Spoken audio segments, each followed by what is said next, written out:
So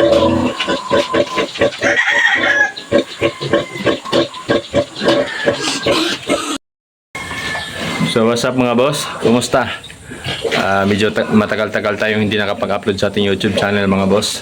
Siguro mga halos na isang buwan. So medyo na-busy lang tayo mga bossing. Kaya hindi tayo nakapag-upload ng mga videos every week. So pagpasensyahan nyo na po.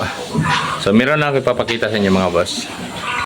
So meron tayong 10 heads na bake dito mga boss.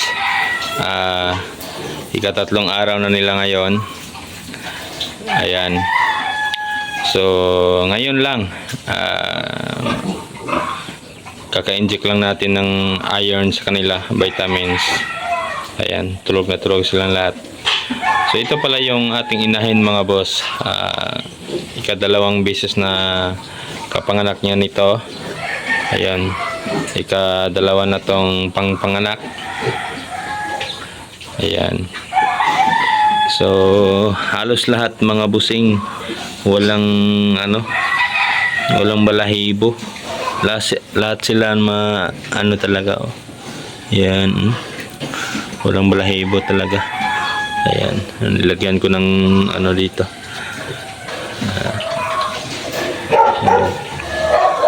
So sa awa ng Diyos mga boss, ang nila, ang ganda ng mga katawan nila, ang laki nila. Ayan. So sa awa ng Diyos mga bossing, napakabait ng kanilang mama, kanilang inahin. So napaka marunong magpadide. So halos isang gabi mga every 30 minutes ata padide. So sa nakikita nyo mga boss, ang aking kulungan, nilagyan ko ng mating both side. Bali dito 4, doon sa kabila 4, dito naman sa baba.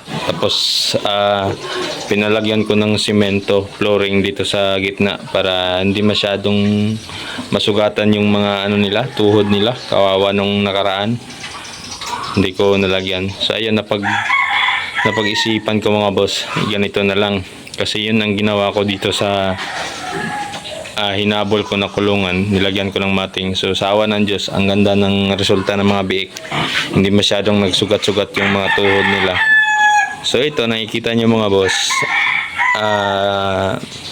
maganda naman talaga yung resulta kasi hindi nasugat-sugatan yung mga tuhod nila. Tapos hindi masyadong madumi. Hindi katulad nung nakaraan, ganyan. Meron tayong mga bagong walay na bake. So dyan, by next day, lagyan natin yan ng mating. Pagkatapos kunin ng may-ari itong mga bagong walay na bake, hindi pa nakuha. So ayan. Dito, lagyan natin sila ng mating, both side. Tapos dyan sa gitna, paploringan natin. Tapos dito, lagyan natin ng daluyan ng tubig, lagyan natin ng mating din. Katulad dito. So para maganda yung yung flow ng katawan ng biik, hindi masyadong stress. Kasi pagka walang mating talaga, sa na-observe ko, napaka-stress ng mga biik. Lahat ng mga tuhod nila nagkasugat-sugat pagka nagpadidi na yung mama. So sa na-observe ko, mas maganda talaga ng ganito. Hindi naman masyadong kasi yung tubig dadaloy na naman, kusang dadaloy sa ilalim ng mating. Ayun. So hanggang dito na lang tayo mga boss. Update tayo kasi meron tayong mga mga inahin na dumalaga din, mga anak by next day. So makapag-upload na naman tayo ulit. Pasensya na talaga mga boss kasi hindi ako masyadong nakapag-upload, na busy lang talaga. So itong dumalaga natin mga boss, mga anak yan next day, mga 21 siguro, mga ganyan, kasi dumalaga, hindi yung pizza. So hanggang dito na lang tayo mga boss. Ingat po kayo.